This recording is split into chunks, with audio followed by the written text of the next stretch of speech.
Sometimes while reading a story, there are details that I kind of tend to miss.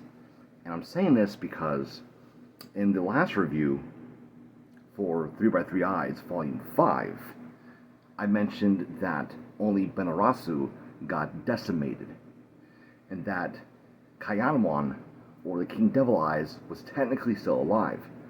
Well, that's not the case at all. Kyanwan was actually also decimated. I had to go back and reread like the last 3 or 4 chapters of that entire story arc from Volume 5, because in Volume 6, you see, it was mentioned by both Yakumo and Pai at like separate instances that Kyanwan was dead, that Kyanwan was never coming back. And I'm just looking at this going, wait, huh? Like, when did he die? And when Sanjian destroyed Benarasu, she also destroyed the coffin that hold Kyanwan in. Or rather, Shiva, since Kyanwan is more so a title than an actual name. Which is why, during the story beats in this volume, we got Wang Shunli, who is part of the Kaioseki, I think that's what's called, organization, the same organization that Yakumo was using to travel for 4 years to rid the world of various types of monsters and creatures while searching for Pai, who had lost her, memory. And where we last left off with Volume 5, we know that Pai stayed in the Holy Land in hopes of her memory would slowly return. Now with this volume, Pai comes back, and Yakumo has been going to culinary school. He quit being a monster hunter, basically. And while in culinary school, he meets up a couple of, he makes more friends, pretty much. Or rather, we should call them just people that won't push the narrative forward. And with a con run opening up above an area called Dream Island in Tokyo, it's kind of how Pai finds herself back in the human world from the Holy Land.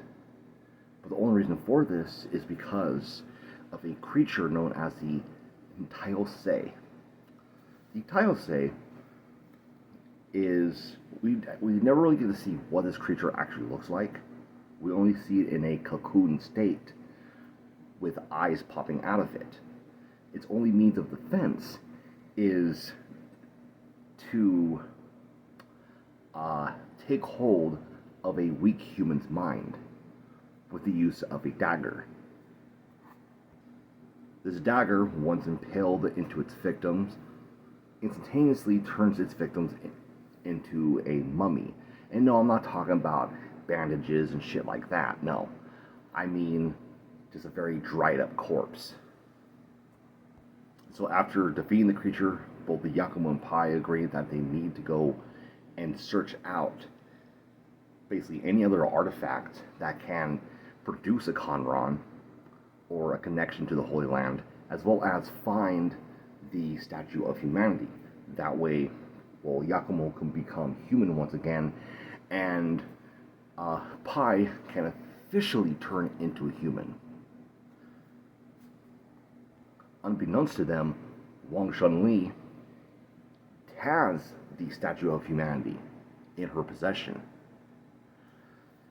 as well as it seems that she has ambitions of becoming the next Kyanwan. So, ever since Volume 1 or Volume 2, uh, Wang Chunli has been an enigma to me. I really can't, it's hard to pinpoint whether or not she is a being of evil malice, or if she is a being that is just, for lack of better words, keeping order in the human world. That possibly the victims that she has eaten and killed, or things will say it backwards, right? Killed and eaten, are to justify the ends for the means. Meaning that, yeah, she might kill a few humans here and there, but what those sacrifices offer is humanity's protection, unbeknownst to most of humanity. There's a little side story where, before Yakumo and Pai actually end up traveling, Sanjian tricks Yakumo into waiting at a park while she gets drunk at a bar. Well, that drunkenness leads to her going home with a guy named Yatsuyo Kichiro. And Kichiro is a reporter who's trying to get the big scoop. It's his whole thing. No, in case you're wondering, they didn't do the nasty. Okay, get that thought out of your head, sickos.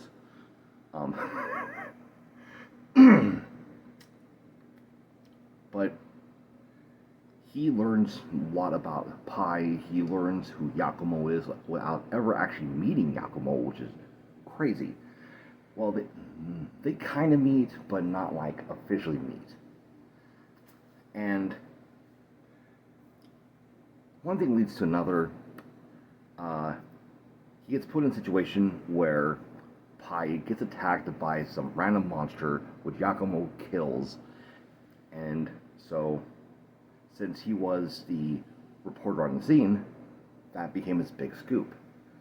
Whether or not Kichiro will end up coming back into the story at some later point in time is undecided. Or, I can't say undecided. What? That makes no sense. I'm not writing the damn story. But it's pretty much to be determined. However, I get the feeling, just like with Jack, his involvement in this story is probably just at this pivotal point.